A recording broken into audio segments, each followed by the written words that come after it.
Oh, it's gonna be real good right there. Look at that.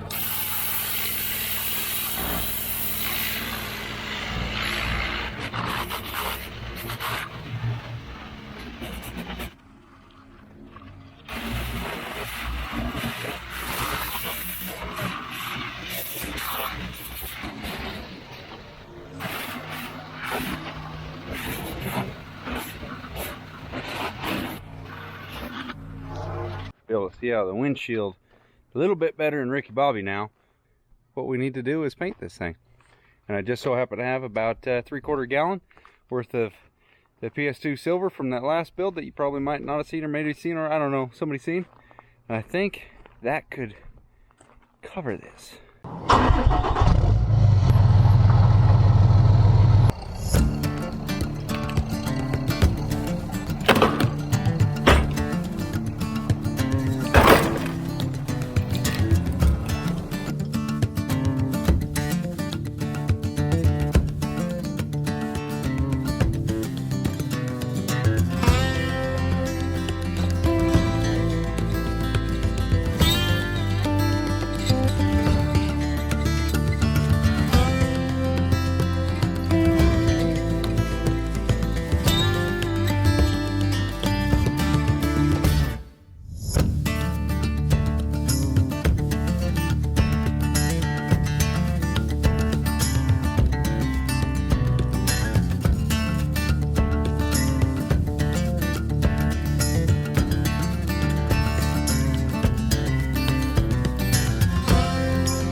Last night I got a little wind in my sails, and well, you can already see.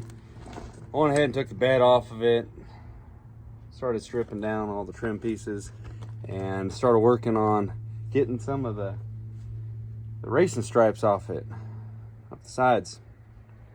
But there was something on the other side that I found out, and there's some other stuff that there's doing stuff, and there's doing stuff wrong, and there's doing stuff right, and I think they did this stuff wrong. Unfortunate, but I'm going to show you guys, because this video was supposed to be, should have painted, but we've already clearly jumped into the water head first. So let me show you what we're working with. Oh, if you're new to the channel, this is my new project rig, 1993 250 Dodge. 4-wheel drive, automatic. Interior and drivetrain seem to be very, very well. Exterior, it's looking better the way it is now. It is a little run down. But let me show you what we're working with. You can see it used to be gold, but you already saw what I'm talking about. Kind of funny how they used to do stuff. I feel like this is towards the end of that era where they'd actually drill holes in your fender in order to put trim pieces on there. You can see this one got a little bit of a fender bender going on right there. Not a big deal, but you can see there's a little bit of surface rust because that's an exposed hole that is behind a piece of trim.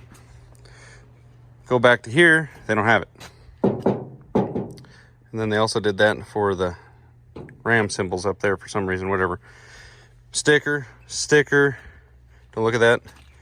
Yeah, holes back here. This was all bubbled up and cracked underneath that. And this is either up here's new or down here's new. I'm gonna go with, I don't know which one. Probably the upper, but back here, this is all bondoed in, and that was the better spot. I just tapped on that with a hammer. It's actually, it caved in pretty good, but here it's starting to rust. So that's probably a normal cat would have just, well, we'll paint over that, put the trim over it. No, I don't do that. I want this truck to last after it leaves here. So I noticed that one, and I mean, I have never had trouble with drip rails around here, but there's a little bit going on up here. They mudded that right there. All right, further on this episode, I'm just gonna show you the stuff that you're gonna uncover when you start to, take the truck's clothes off. Let me go ahead and turn the big fan off so you can hear me when I get over here. They did put on Bondo up there instead of seam sealer. The seam, for instance, this roof skin is a cap. And it hooks together in the gutter right here, and you can see the seam right there. These old school rigs, especially that one over there, I'll show you what it's supposed to look like on the seam here in a second.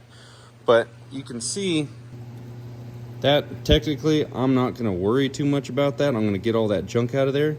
But once we put seam sealer, that'll fix that. I'm not saying, you know, we're not going to ignore that, but you can see the lip still there. That little piece of junk is supposed to be out there. And so that, best case scenario.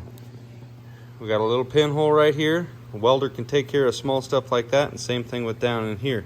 We don't want the rust to continue. We're gonna have to, you know, isolate this incident. And then down in here, where's she at? There you go. See the old pinhole? Weld can take care of that. Welder can take care of that. This is gonna be a little bit tricky. Well, I got that hole fixed. I need to sand that little pinhole. Got that one fixed. Gonna mud over it just a little bit. And then I found this one. Shit.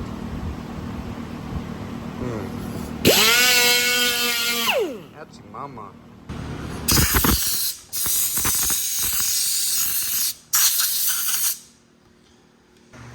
All right, catch you up on the progress. So you see how this is all Titanic looking right here. That is actually the end of the steel anyway, so there wouldn't have been any, you know, something grabbing there. But over here, you see how it's nice and shiny, Titanic, shiny. That's still good stuff out there, so that was sealing good. But you see right here, all the way to over here, then it goes back into good steel. Yeah, so this section from here to here. So I had 2 holes here, hole here, patch panel about 2 inches, 2.5 inches long right there. I just went ahead and swapped that all out. Went back in here, found some more mud, and fixed another 1.5 inch spot. And then in the middle, I found another inch spot. So fixed that. There was a couple pinholes up here, but I was able to actually just put a weld across there. That Fever welder is actually coming in pretty well dang good for this stuff. So I'm not going to get too aggressive about making this look perfect, because it's going to have to get mud over it no matter what. And I say mud, I'm just going to put mud on the cab seam right here. Not seam, but just cab crease, bend right there, and a little bit over there. And then I'll go to town and get some of that sealing stuff right here. But I got a little bit more to touch up with the flat paddle, and then that'll be good. Idea why they put so much mud on it. This seam right here, they just did a simple overlap, which, whatever, it's all right. It's structural, it's still there. It's just these stupid trim holes ended up having water getting behind that and then going in behind the Bondo. So this spot and this one just had a little bit, but not the end of the world. So it's still there. But since they had so much Bondo in it, I just went to the backside and pushed it out, and it was, yeah, that's way better than it was. So I'm just gonna clean that all up nice and good. All right, I got a couple little spot welds. Ding, ding, ding, ding, ding, clean them all up. This is how I'm gonna neutralize that rust. This is some acid. You can see how it's centralized in that one spot right there. Once this stuff's done, it's supposed to be prime ready. Nice little weld.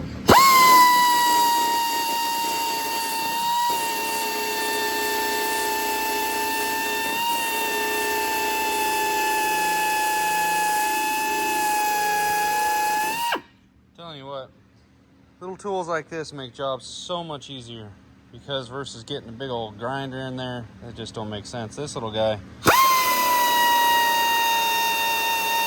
gets right into where you need it. Slapped on a little bit of Bondo right there. First pass I put on there a little hot, so it dried on me quick. Couldn't quite spread what I needed to, so second round on there should cover what we need, given the fact that it's got a piece of trim right there. Not using that as an excuse, but literally a piece of trim goes right here, or else I'd have to weld these holes up. Plus, I think the trim's gonna look good when it comes down to the paint. And I also got up here mudded, just a little bit. Just enough to cover up that little bit of work. While I'm waiting on that to dry, I'm gonna go ahead and grab my mini long block and start hitting the detail areas. I'll do all this stuff with the orbital, all the big areas, break it down quick, and then I'll hit it with the power block. Where the hell is the power block? Somewhere. It's on the site somewhere. just the air actuated longboard, and with 220, and it'll bring it right around. So all this been hit with 220 power, and then I'll go ahead and hit it with this guy in these spots, and you definitely want to wear a mask and not breathe this trash, because it even just a little bit that I got in my tongue right there trying to talk while I was sanding, you'll taste that for the next 2 hours. All right, the old girl is, man, 99% sanded, which is, I think, good enough for the next step. Show you the Bondo work right here. I think it turned out pretty good, all things considering. Those holes are tricky. I tried to smooth out the edges a little bit, that way it doesn't want to flake off like an iceberg or something, but I think that turned out pretty good. Let's look at her down there. I have no idea why they had so much in there, other than they're just trying to mask up the dent in it, but I just pushed it back out.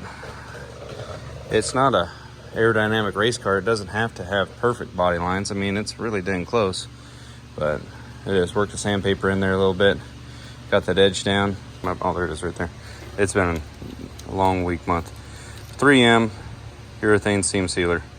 I'm going to paint over this. I'm going to have to get it hit with some prime, but I did end up showing a little bit more steel than I want to, so I'm going to have to throw some primer on this anyway. Couldn't just go to the old primer.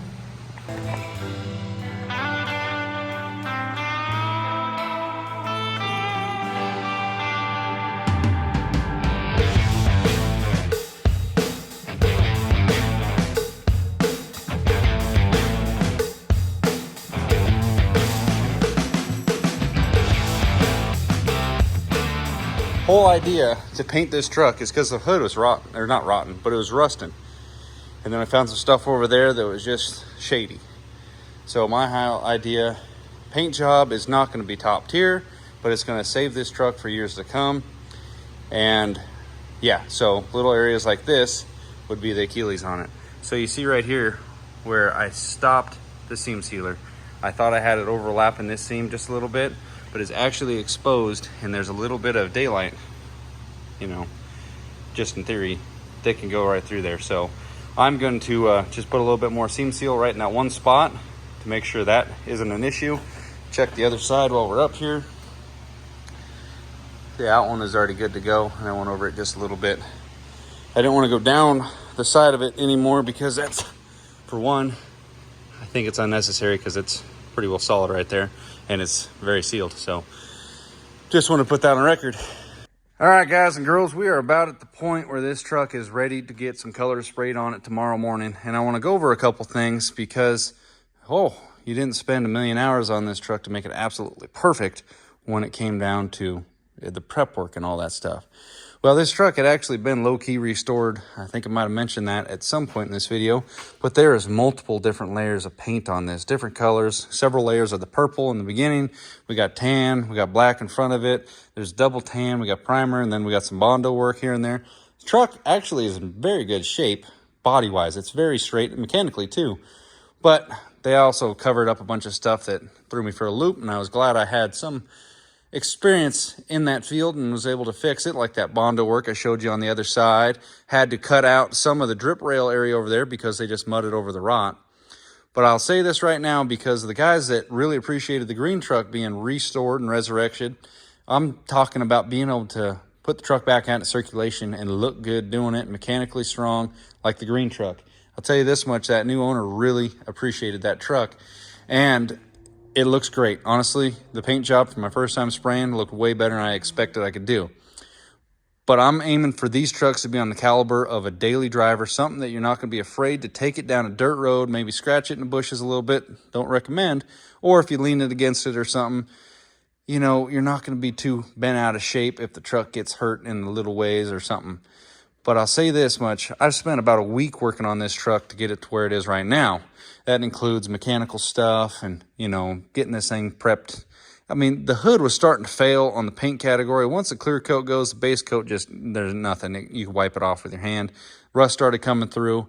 I want this thing to be sealed and ready to go back out in the field when I'm all said and done with it. So after spending 1 week, it looks like this.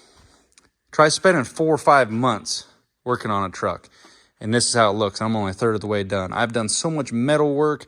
You look up there where the mirrors are. There was about 6 other mirrors. Just put in there. It looked like somebody used a pickaxe to punch holes in there for the bolts. I had to pull all that back out, weld it all up, then sand it, hammer dolly it a little bit, try to get it as perfect as possible, and then put a little layer of mud over it so that it's not going to be punishing me later on in life when I overdid the mud. When you say that I'm skipping out on stuff, there's a different caliber that requires that kind of attention. That truck is one of them. But when you aim for that caliber, I'll tell you this much, that truck will probably never see the day of light where it's going to be considered a daily driver. Something I'd say a daily driver is you take it to the movies, gas station, whatever, dump runs, hauling equipment to the job site, letting your buddy drive the truck. That truck will never see that again. That is based on the hours and countless days and nights spent on that truck, and it's only a third of the way done. I could probably do 10 to 15 of these trucks in the time I've spent on that one. So when I'm skipping out on a little thing, it's not the end of the world. If it's going to have a little orange peel at the end of the day on the paint job, every vehicle has orange peel in it from brand new factory, unless you got the most perfect, which ain't possible. Brand new cars of any category right now got orange peel. How you get her orange peel? You got to put her on thick, and then you got to freaking wet sand that bad boy, and that's for a high-end car. Something that truck will probably fall in the category of, not high-end, but high-class build, and a car like that. This truck right here needs to go back out into circulation and be used as a truck. I don't want it to be a show truck, and I don't want somebody too scared to take it down a dirt road because the paint job's too nice and this and that. Use my trucks when I sell them to you. That's what this is going to be. See you guys tomorrow, first thing in the morning. We're going to be spraying this in color, get the paint booth out. And mind you, when people flip a vehicle, normally they'll just hit it with a little bit of WD-40 on the roof where the clear coat's failed, so it looks shiny. Don't give me a hard time if I'm trying to make them look nice and make them sealed from elements, like this truck will be.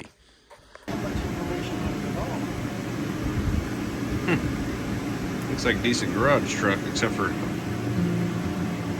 extended cab.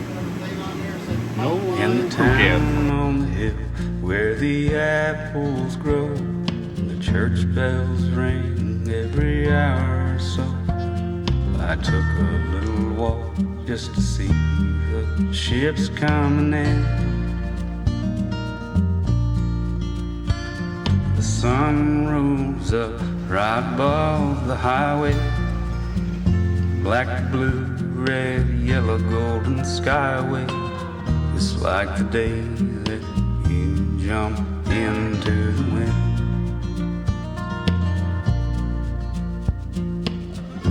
I can't go back down to that water again. These old muddy shoes keep on walking the streets. Someone's bride buying Egyptian sheets. The window display of some little store in town.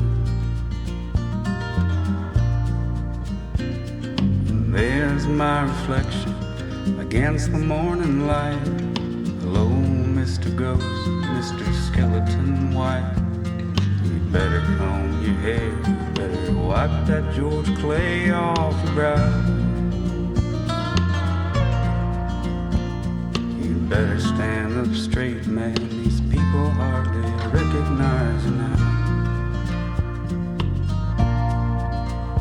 Lord, carry me like a sailing ship, comfort me before I slip around the dark side of the moon. All this spinning around hurts my head. I just sit here lonesome for you. There's a million things I would rather do instead. Well, she is all out in the light. Oh, and the flatbed going back on. Come to the crossroads of, do I chop it so we don't have this overhang, or do we make this overhang work in our favor, or do we not worry about it and just fix the bed up, because it kind of looks good with this big old flatbed. But I need to go ahead and put braces, actual shims in there. Get out of here, fly, because they just had it tacked onto here, which is not okay. All right, Operation Flatbed install, check. What we got going on here is, just for reference, on my 5500s, I have 3 pieces of welded to the flatbed and then bolted to the frame. Use factory holes. I don't need to drill anything, and kind of want for that same angle here. Now this thing doesn't need a gooseneck. Bed is probably not strong enough for it. Plus it's first gen, so whatever you're gonna be towing with a goose, you could probably just tow with a bumper pole nowadays. So I used a piece of 1/4 inch thick, 1 by 1.5 angle iron for the verticals up front, because it's not a cab chassis. It's got a hump in the frame, so you got to make up that difference, which is about 5 inches or so. And grade 8 hardware. I welded a piece of 1/4 inch down the bottom of that C channel and then bolted through that to the frame. Again, factory holes. Hits frame right here, which is fine. It's not gonna be wiggling around. I ain't worried about it. These little, I don't know, hardware store hoopies that came on it, there's 3 of those that were holding this bed on before. I took those off, and well, just the 3 of those and 2 tack welds on the back here. I could have probably picked the whole truck up just grabbing on the flatbed with the mech lick. So got that on the back, and that's not good enough. We got another one down here on the bottom. That is so we can ensure some safe travels with the bumper pole. Piece of probably 3 by 2, 1/4 inch thick angle iron. Did that on both sides. I think it should be good to go. It's not going to be towing a goose. I guarantee it. I mean, if somebody does, yeah, that's fine. But I'm comfortable saying that what I got in the back here, if the flatbed's welds hold together, I think we should be good to go on the modifications I did to mount the bed to it. So we're good to go here, and it's hot enough right now. I think I'm gonna go fall face first in a swim pool, but this truck's coming together. Get the welder put away. Next step, we're moving on to hooking up the wiring for all the lights. The wheel that I have had to reinvent right here. So this flatbed is actually not a bad flatbed, really. Factory built, not a homemade job. And what we're running into is they got this distribution block right here.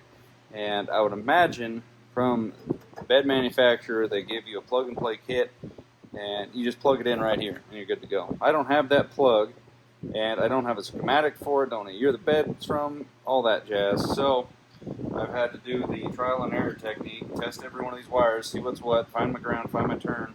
And green is supposed to mean green grass on the right.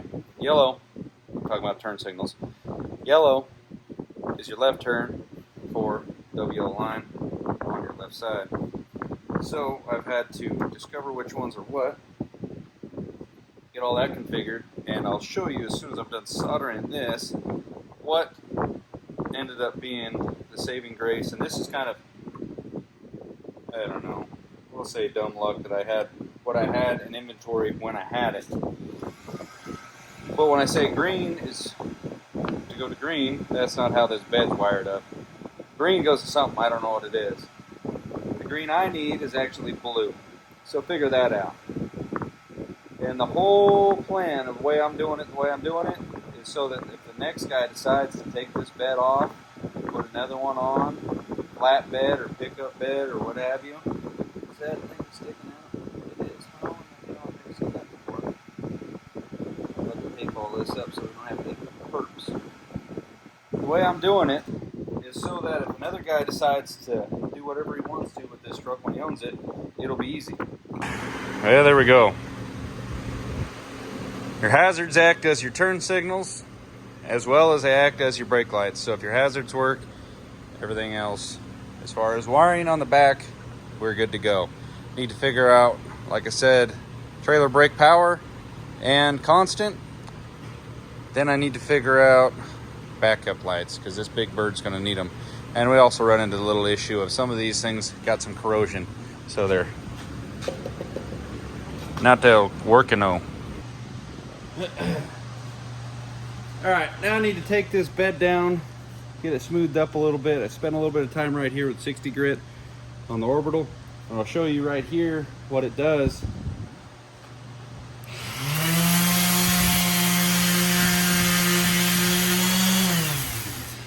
Does a little bit, but we have better angles of approach.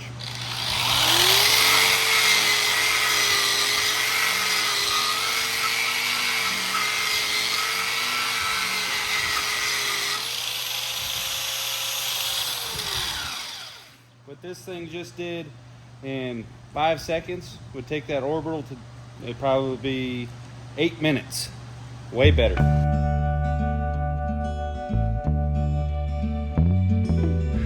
Bolts of lightning, pouring rain, crescent moon has taken itself far away to lay down. One more lazy dream.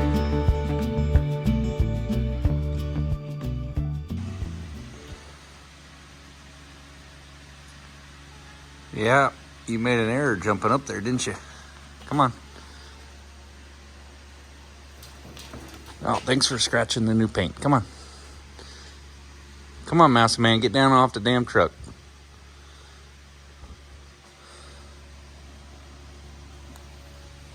Goofball.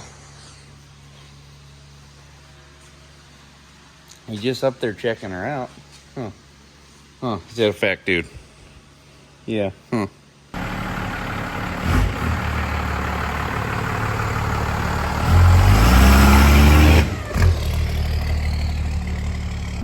Well, truck's first official trip. Oh, I thought that was a guy up there. That's a chick riding an old dual sport. Nice. Anyway, air conditioner is doing outstanding considering it's 100 degrees outside right now. Put a 100-gallon transfer tank on the back that's full of fuel so that I could have a comfortable ride. We're headed up to Haas's house, snagged up some tacos, some Mountain Dew, and we're gonna start getting the process going and getting the boards put on the back of this thing, and need to order a couple of lights for the bed, but other than that, we're good to go. What's this guy hauling? He got a couple Harleys or something right there? What's he got? That thing looks comfortable. That's a 6-liter. Oh, he's got 2 hogs on the back. Single axle.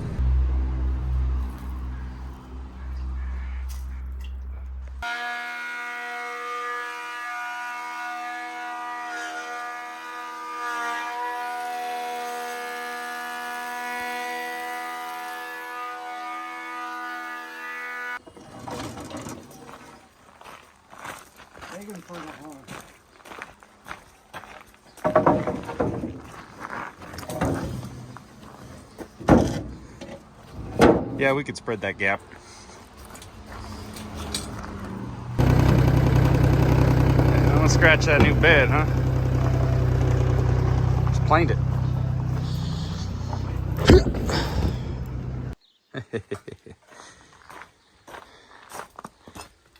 Got to put it to use at some point. Heavy, not at all. 15 pounds. I don't know how much they weigh a tote, but yeah, we're ready to go home. And we got to screw these boards down. Took some rough cut fur, planed her down to 1.5 inches. We are ready to rock and roll. These totes I'm just going to put around the property in the shade full of water.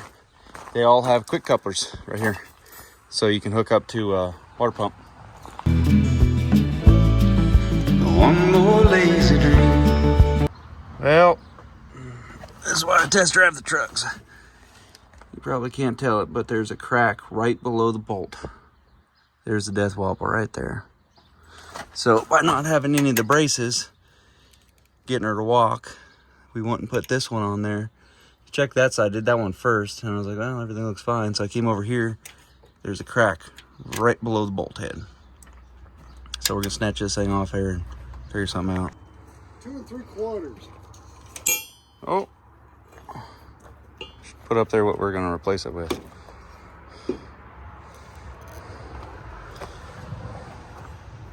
So if this is 1.5 inches and you cut an inch bolt, a 1/2 inch bolt, you got 1 inch of steel. Your whole truck's riding on. Yeah. So this way we've got 1 inch on each side. And a little bit more, so it's twice as strong. So how long does that need to be?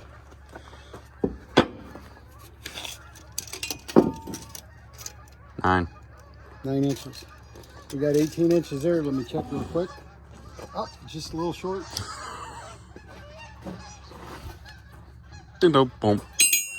Well, aside from brace 1, brace 2, and brace 3, just so I don't have any issues on the drive home tonight, we're gonna go ahead and redo this one as well. But a few times been around that block now, ain't no death wobble, girl. I tell you, Haas knocked that one out of the park.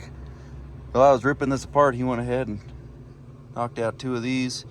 We're just gonna go one side. That's what I thought was the plan, just so I get on out of here. It's pushing 10, but he went ahead and made 2. Welded the brace in the middle. It's kind of hard to get, you know. Anyway, we're gonna put one more brace right here. Oh, I don't even know how I get into this, but we got aftermarket transmission lines. We got a little bit of drippage, but what is that coming from? Like, when this thing's sitting in the shop, it's not dripping nothing, so I don't know.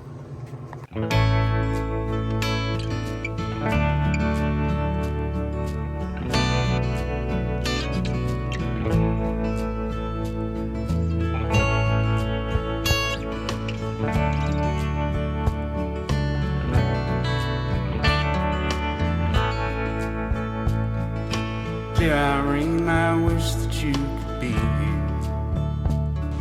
The apple tree. This was kind of bothering me, and I think I've came to my conclusion about doing this, and I don't want to do it no more, so I fixed the issue. Number 1, took the truck back down to its true form single wheel truck. Duals looks nice, but I pulled these out of inventory. I didn't really want to put them on this truck, but it actually looked pretty dang nice. I'll show you a clip.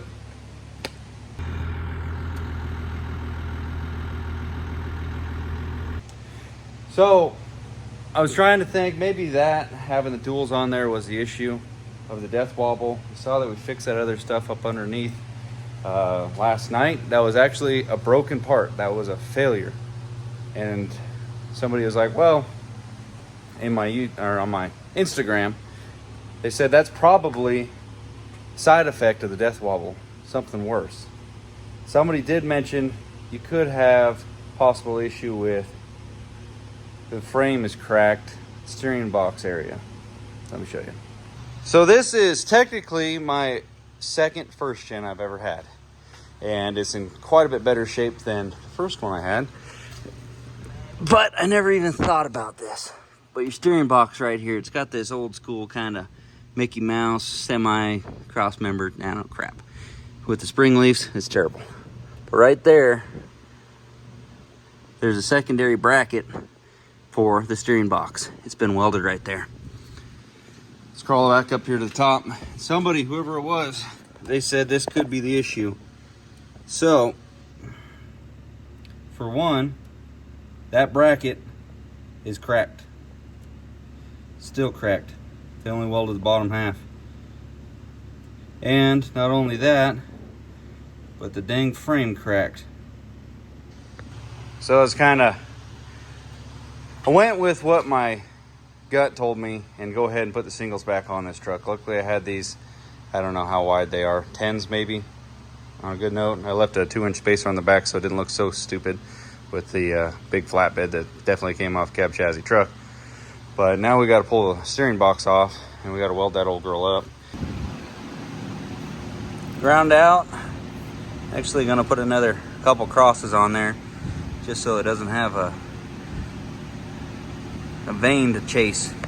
Yeah, something that's not penetrated. It was V-grooved and it's double passed. Went ahead and filled in all the way up into there. Look how much weld they put on there before. That sucker, they even welded a washer on there. World, but we gotta get up in there. Do a little justice to her. Just so they have that pinch point right there in the frame and then a hole. Oh, my life.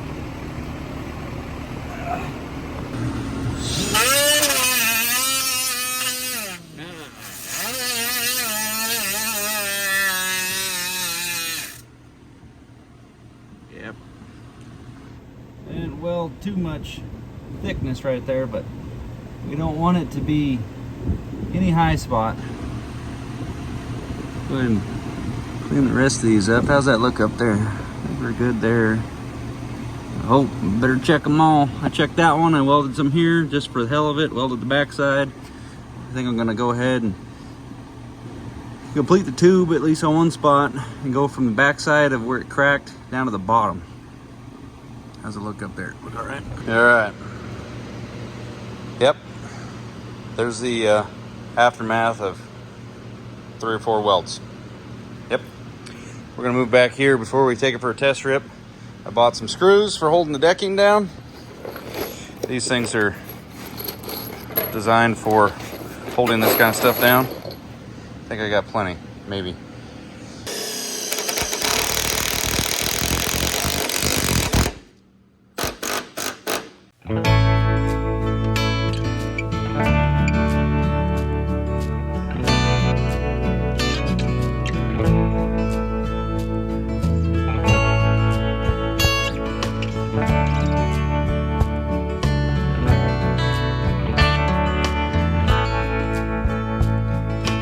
Dear Irene, I wish that you could be here.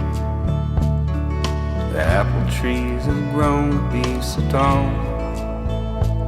It's been years and tears between our time together.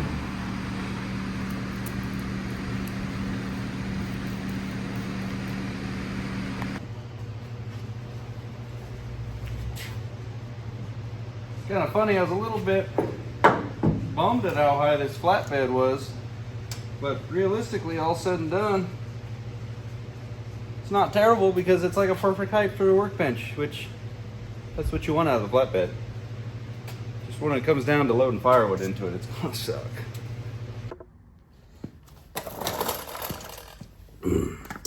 All right, let's finish putting on this truck what should have been on it. And the power went out just now. Don't know why. Paid the bill once. Oh yeah. It just, I feel like the truck value went up a lot by doing this.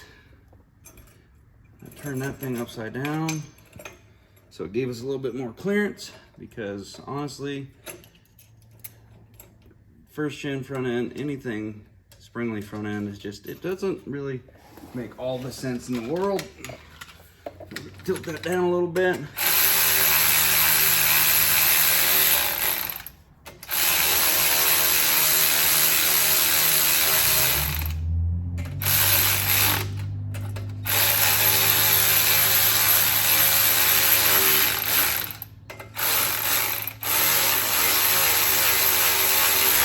Okay, double check all measurements here because we need the total tip to tip to be 20 3/4. That means bottomed out, this thing's 16 even. And we need it to be centered at 4 3/4 inches extended. Total measurement gives us 20 3/4. This one ain't quite there. We need to give it a little bit there, that one. Didn't move.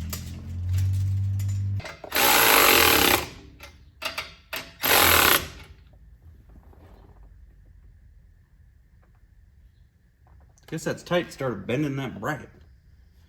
Gotta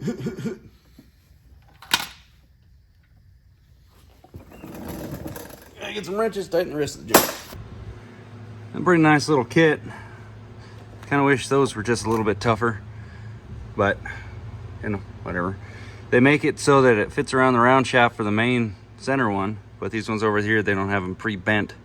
So if you tighten them too much, which I tightened them with the little mini buddy there, and it gave him the wood. So we get this mess cleaned up and go see if she works. I'm fired up. All right. First thing off the bat, the steering feels a little bit harder to turn, which makes sense because it had no resistance before, and now it has some. These first gens or older Dodges, just in general, you could spin the wheel around with one finger, just kind of no problem. So it's nice there's a little bit of resistance there.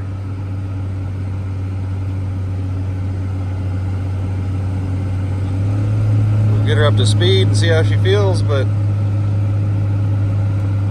it feels, I don't want to jinx it, but it's feeling pretty good.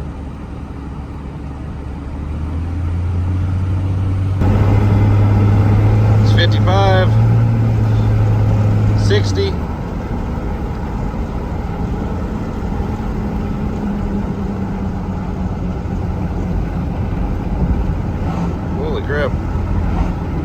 it's kind of crazy what it takes to do 60 in a first gen. A Challenger does friggin' 60 in third gear, doesn't even care. Still got 3 more gears to shoot through. I feel a lot more confident with this truck now. Only way to get more confident with it is actually daily drive it. Learn the ins and outs of it, but it's feeling pretty good.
Alright, one of the last things to do, well, I also got those. So, second to last thing we got to do on this truck is hook up the fuel filler neck.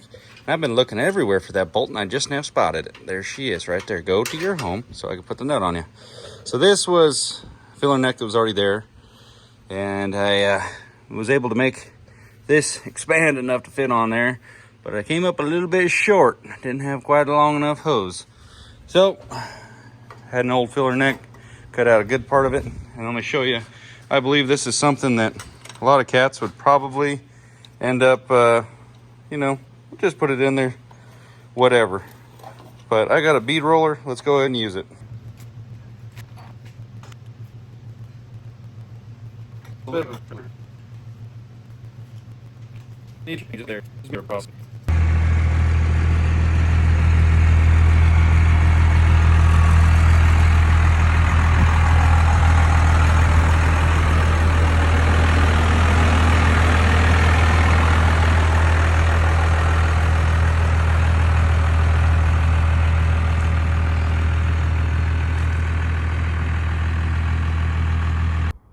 Almost done. Still waiting on the marker lights for the flatbed. Walk around it real quick. Marker lights, and I need to wire up a switch for the backup lights. Trailer plug works, towed the boat with it. Got a couple more that we're waiting on here and there. Dark walnut stain, ready seal from my buddy Roland. Worked out good. Pinstriping, black Cummins badge, the singles. This truck shaped up pretty good. Figured I'd just go ahead and make this one full long video because I've been just rocking and rolling on this truck the last couple weeks. Got a couple other projects in the shop right now that are going, and I want to get these trucks turning and burning and moving. So the steering, we're going to put some more miles on it. I just like to make sure the trucks are good sound, driver friendly, so when the next owner buys them, they're ready to go, you know. Dot the T's and scratch the I's out and all that, because, you know, let's be honest, they are 20, 30-year-old trucks, and sometimes, you know, there's unforeseen stuff, but I like to put the miles on them, make sure they're good to go. We got towing video to come with the first gen yet, but as of right now, we're just missing a couple little key ingredients, but that truck is all about done. We have other trucks that are, you know, almost completed just the same, but some of these slide in that are just a little bit easier to tackle. Allegedly easier, because that first gen actually ended up being a little bit more in depth on the bodywork than I was anticipating. What my initial plan on it wasn't going to be a week's worth of, you know, prep and bodywork and stuff to get that truck ready for a, you know, scratch and spray. Ended up being a lot more into it than that, and then mechanical issues with the steering. we're making it right. Made the flatbed all spiffed up and spruced up. I think it's looking pretty dang nice. Comment below what you guys think about it. We'll see you guys on the next one. Look forward to the towing video on the first gen and some of these other old projects. I will start servicing the footage on it along with quite a few other trucks that I got the footage for. Let me know what you're looking forward to also. We'll see you on the next one. Later.